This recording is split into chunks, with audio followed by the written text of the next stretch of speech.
Imagine yourself with your sibling, and your sibling has something you want, but because they didn't give it to you, it provoked you to want to kill them.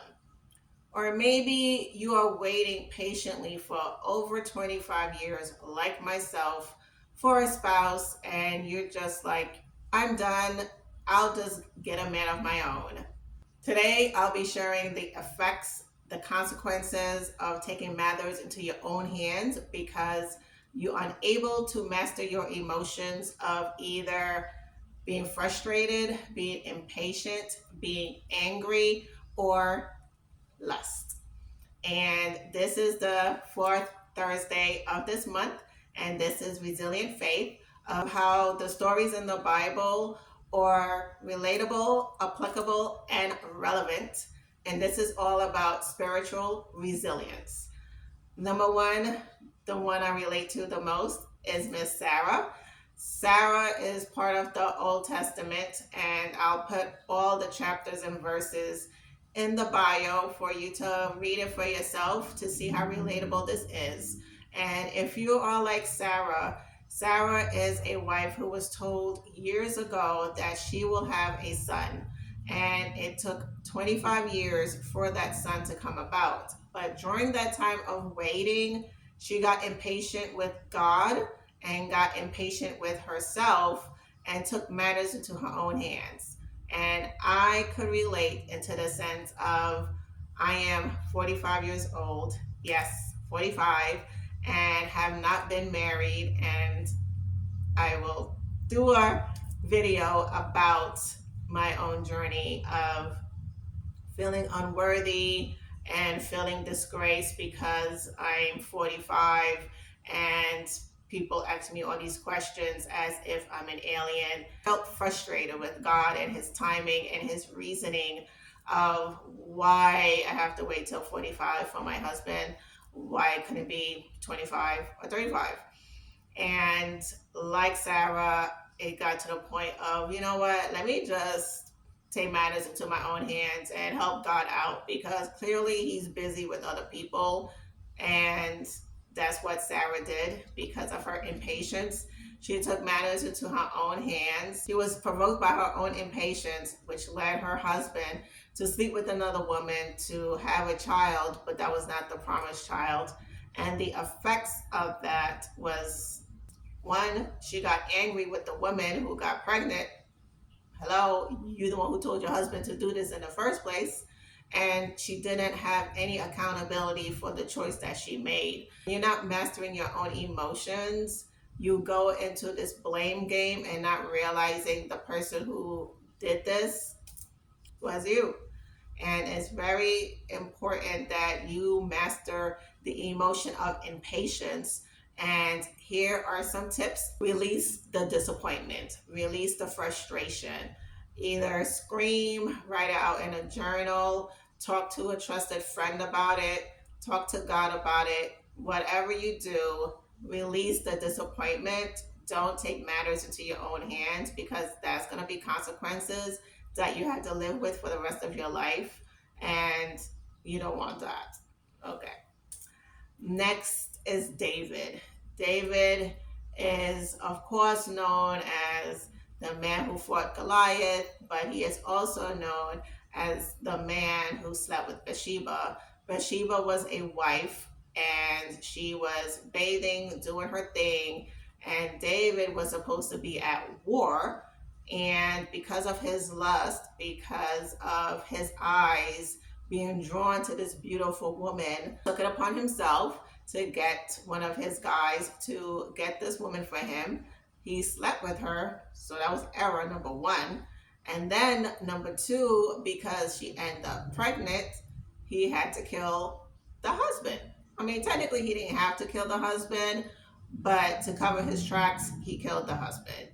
And now not only you did adultery, you also committed murder. And with you not mastering the emotion of lust and just going after somebody because you have an appetite for them or because you're just like, oh my God, I have to get them, the consequence could be you killing somebody, going to jail, and destroying a family because of your own lack of self control. And in order for you to master self control, one, know your triggers. Clearly, David had a thing for beautiful women, and it's very important to make sure you know, okay, maybe I shouldn't go to the bar tonight because there's a lot of beautiful women there. Maybe I shouldn't go to certain places because this is where a lot of beautiful women are, and I need to make sure I'm doing what I'm supposed to be doing. And as I said, David was supposed to be at war. So if he was at war, he would not have been occupying his time, his idle time, being on the roof and finding this woman. So, yes, some men are able to have self control, but for the men who don't, it's very important that you avoid the areas that trigger you so you can master self control. Next is Esau. Esau is found in the Old Testament, and his brother is Jacob, and he's the twin of Jacob. He was the firstborn, the oldest, and he had a blessing. And if you have a sibling, you could relate to this story in the sense of you have one parent favors Esau, the other one favors Jacob, and he is specialized in hunting, but yet you have Jacob who specialized with cooking because he was a mother's boy. And unfortunately, because Esau didn't have mastery of one, his appetite, he took matters into his own hands by elaborating, catastrophizing the fact that, oh my God, I'm so hungry. You're going to kill me if you don't give me some soup. I'm gonna die. Really? You're not gonna die. You're gonna be okay. All you had to do was either make your own soup or whatever, versus not only exaggerate the whole situation, he released his blessing to his brother for a soup, for a bowl of soup. And my question to you is, what have you given up for something temporary, which is hunger, for something permanent, which is your blessing? Write a comment below of how you can relate to this story, because many of us are releasing permanent blessings for temporary satisfaction. Once that temporary satisfaction is done, you're mad, you sobered up, and you want to kill your brother. And that was the effect of the fact that he did not master his emotion, that he wanted to kill his brother. It is very important that you learn how to master these types of emotions. Ways to master this is to imagine the consequences. Clearly, Esau did not imagine, okay, what's the positive consequence of me giving up the blessing, the soup? Okay, fine. What's the negative consequence of me giving up my blessing? The fact that your father's going to die one day and he's going to release that blessing, and you might not get it because you gave it to your brother and he remembered. So it's important to weigh the positive and the negative consequences of your actions versus just be in the moment and just go berserk, and then after the fact you mad. No, self-control is the name of the game, and that's by mastering your emotions. And also we have Moses.